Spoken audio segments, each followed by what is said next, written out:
Hello there.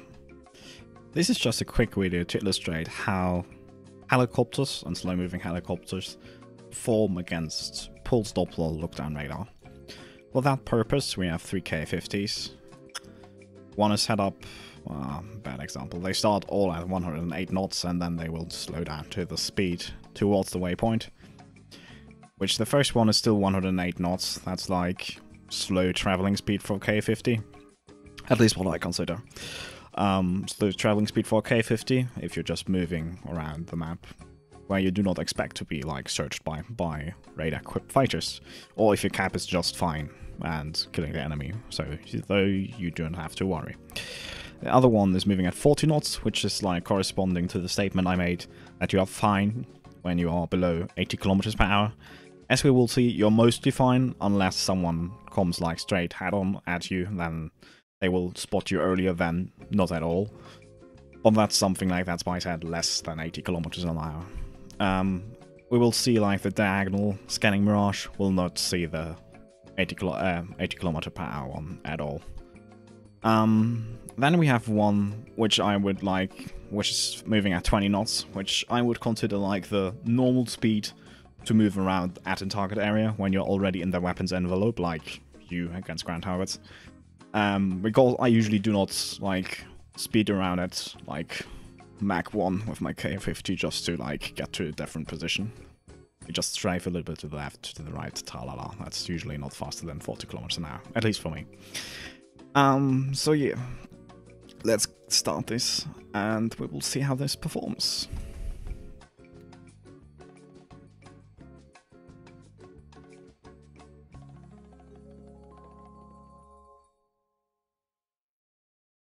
So let's first use the diagonal one, because the straight one, like, for the straight one doesn't matter, they will drift apart, obviously, over time. So, master arm on, select 530s because they have a lovely close combat mode. At the moment, you can see that already works. I have set up a waypoint on the radar, so I roughly know where I have to scan, even without, and I choose the wrong one again. This is lovely. Or didn't I? Michael getting confused, this is fine.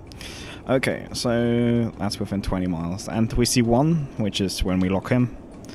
The max 0.2 guy, which is this one here, which is moving at 107 knots. And we have one moving at 40 and one moving at 20. So as we can see, we are in track while scan. Let me just switch to that mode here. And you can see the markers already. And we have that target just fine.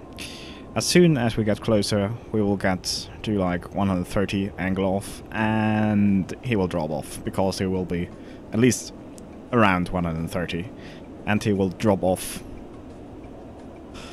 due to like having a too low relative velocity to us, which induces the Doppler shift, which like makes the look down even work against ground. And it's gone! Magically disappeared. We can even like scan again, 9 miles. Move it down a little bit. Nope. Definitely no K-50 there. And now the guys in front of us, which are at 9 miles. Let's move to, yes, this scale. 8 miles. We're scanning below them and above them. So we should see them, but nope. Radar says there's no helicopters.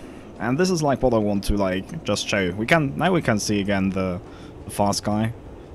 But that's just what I want to show, that like, if they are not moving at full steam, and even if you're like within like 4 miles, and just to illustrate, I'm not too retarded to point the radar antenna at them, here's both sides completely not seeing this K-50, which is even the faster one of them both. Within 1.5 miles, it will just lock.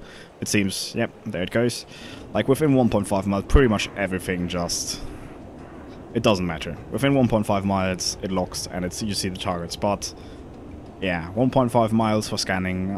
I'm pretty sure that IRST is better than 3 kilometers. Like, I can, to be honest, let's try that, just for the banter. Let's try how far my magic can spot that shit, without the radar even being on. So, let's see. Let's speed up time a little bit to gain distance. Okay, this should be fine. Around. I do not think 8 miles will be working, but that was just like to get the upper mark. Okay, no contact. I will just put it like slightly to the right all the time, so you can kind of see like how hard it actually is. Not hard, but like you're playing a little bit of a like funky game. And I think like within 5 miles you should be able to spot a helicopter on IRST at least. Like this one is close to like only has 40 kilometers per hour speed. So the engine output should be pretty high. So now we have a one magic. So yeah, I guess at least 3 miles. If the IRST, as I would expect, is better than a magic seeker, at least 3 miles, which is like at least double the range. So that point is already proven that like against slow moving targets, radar's just shite. But now let's also do an head-on approach. For that we will just quickly restart this thing. And that will show, yes, you can spot helicopters at long ranges if they are moving in full steam ahead. And we will see the 40 knots one earlier than the 20 knots one. But still, we will spot them pretty late. So same procedure, full burner, altitude hold, super 530. And just scan.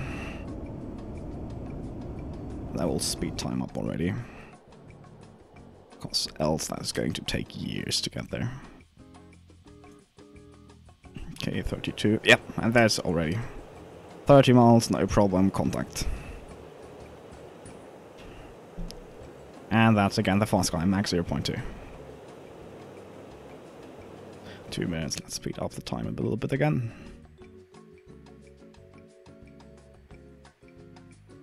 And track well scanner should, like, in general, like, keep track of, like, match, the scan pattern should match with the ones behind it, but just to make sure. They are 20 miles out. And that pretty much exactly corresponds with our waypoint, a little bit in front. And we're still scanning fine there, 1,000 feet below the water at that point. Like, not below the water, I know we can't scan below the water, but, like, technically that's where the radar would be looking at that range. And we can already see the markers and no K50s again. We will see the 80 km per hour one. We will see that one at around 5 miles if I'm not mistaken. And the other one probably never again as well. So yeah, 10 miles. Let's move the radar antenna down a bit just for good measure. There's our fast one again. At 4 miles or 5 miles. Let's move the radar scroll down again. 7 miles and no K50s. Definitely no K50s. And now we should soon spot the faster guy of them both. Right about now. Yep, there he is.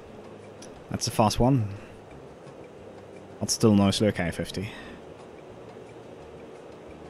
Slow K50 not available. That's what I mean, like, if you have a completely hot target on you, it's not going to save you to be just 80. But if you're like 40, well, good luck. Nothing. And we're within 1.5 miles again and locked. So yeah, same story pretty much. Like, angle off in terms of like the diagonal one against the head-on one. Yes, it influences it, like with air-to-air, with notching. But if you are already like so slow that you practically are close to or below notching speed, you're practically not being seen on radar. Unless someone really accurately knows where you are again, and then there's like literally then you do not need to search. So yeah, that's like one problem less.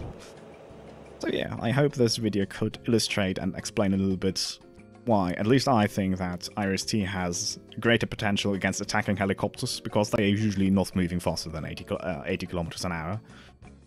So it's pretty hard to spot them at radar sometimes.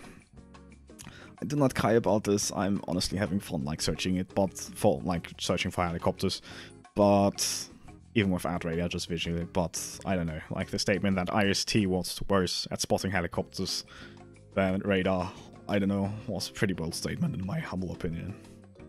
So yeah, I hope this illustrated that at long range against fast moving helicopters, yes, it will give you an advantage while at short range, and what happened there? Music did go out. Whatever. But at short range, even against slower moving helicopters, the radar is still pretty bad. So yeah. I hope that helped and explained my point a bit, and I wish you a good day.